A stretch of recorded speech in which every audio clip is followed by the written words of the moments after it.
Hello everyone, this is the Panda Photographer from 616studios.com, and today's Lightroom tutorial is going to shed some light on my Sigma 18 to 35 doing long exposures in the early morning hours in San Jose, California. Now, if you're new to this channel, please do subscribe.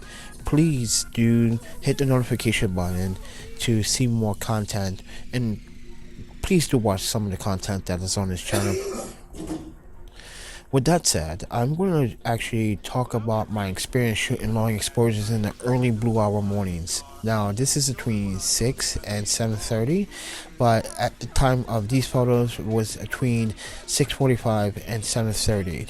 And I use a Sigma 18-35 art lens for the A mount, which I'm using a Sony Alpha A77 Mark II, which is a professional, semi-professional crop sensor 24.3 megapixel camera. Now it shoots up 12 frames per second. It has 79 continuous autofocus points, and trust me, it's a very good sensor for the A mount. Now I am using a grid, and I am using a mini tripod. I was taking the photos standing up, and I realized that I needed to absolutely put this somewhere or on a surface that is stable and not moving. So I use my camera bags in the process in order to achieve some of the images that you are going to see now, and I did achieve by eliminating some of the camera shake that was actually presented in some of the earlier photos.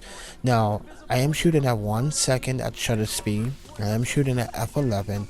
I am shooting at ISO 50, and I'm underexposed by 2 stops, and I'm using a polarizer on top of that to eliminate some of that reflected glare off the glass or also the sky. So that is going to help me distinguish where I want this photo to be set.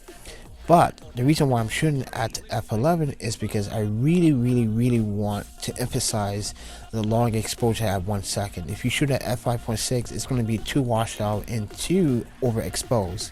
So use a lower f-stop as much as possible, and I would say between f9 and f13 is the best.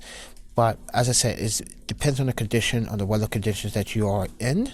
But with that said, I did film it, but the audio came out very shitty, I have to say. So I excuse you. This is a voiceover, so I do apologize. But we are in Lightroom here, and we are going to touch up this photo, and we're going to do some little adjustments to the photo, even though I did everything in camera as we speak, because the EBF shows me in real time what this photo is going to look like. I really don't trust the back of the LCD anymore. I like the electronic viewfinder instead. That's why I brought an eye cup. Eye cups eliminate all that light around your eye, so you can see the image without any light bleed in your eye when you're trying to take a photo. So I definitely recommend a eye hood for your Sony cameras. Now I am going to apply some presets here and make some fine little adjustments along the way.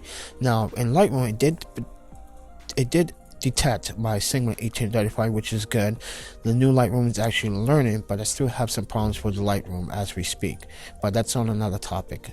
Today's topic is going to show you guys the processing time, and also not just the time of editing these photos, but how much time that I'm spending on editing a photograph. So I am spending less time in Lightroom editing, but sometimes I'm not spending less time in Lightroom editing. It depends on the photo. If I'm doing portraits, it's going to take me a little bit longer.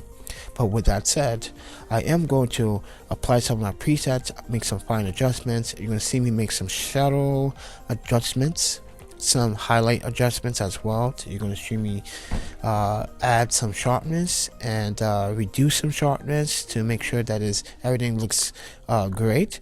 And not only that, I really want to emphasize the photograph that the vehicle is a bus. It's a transportation bus transporting commuters to work early this morning, and I want to give like this floating vehicle, floating on the ground kind of long exposure. I know 1 second was good enough because 1 second does the job every single time, but it's how I use my aperture to order to achieve that, and use the polarizer. So I wanted the bus to float as it is passing by. You can see the shadows, you can see the vehicle, you can make to distinguish that it is a city bus, but it is floating. You don't see the wheels, you don't see anything like that, and that's what I wanted, and I think I accomplished that in this photograph. So I'm very happy with the photo. I'm very pleased with the outcome of the photos. Now, as a self-taught photographer, I'm not going to emphasize or tell you that you need to go out and buy a better camera. No, work with the camera that you already have. I have really already preached this before, but I do want to stress enough that if you see other photographers with other gear and they tell you, oh, you have to buy this is going to make your footage or your images much better, no. It might make, the camera may make video quality if it has video features better, but when it comes out to photos, you can take a photograph with any DSLR or mirrorless camera. I don't care if you have an A65 or A58, whatever, you can still make great images, okay? And I'm going to stress this enough. I know you guys probably seen the A-mount versus E-mount argument video. I'm going to stress this enough that I'm trying to protect the foundation of A-mount, which is also Minolta. And I feel like a lot of E-mount users don't give us A-mount users a lot of credibility, especially when we have been in this industry off and on as freelancers, as self-taught photographers for many years. And then some of these new guys that make these new content on this channel come in and decided that, oh, A-mount is not a thing. A-mount is a thing. Without A-mount, we wouldn't have E-mount. So thank you, Minolta, for making the A-mount. And then thank you, Sony, for accommodating Minolta and making E-mount, because without A-mount there wouldn't be an E-mount. But with that said, continue on with this photograph, and I'm pretty much getting ready to close down on this photograph because I'm pretty sure I'm done here. I did Carver aberration check, I did lens check, I did filter check, I did exposure check. I do want to make sure that I'm touching up here and making sure that I feel like this photo is making some good justice, and it feels like an autumn photo, and that's what I'm trying to capture. It's November, trying to capture that autumn feel to the image.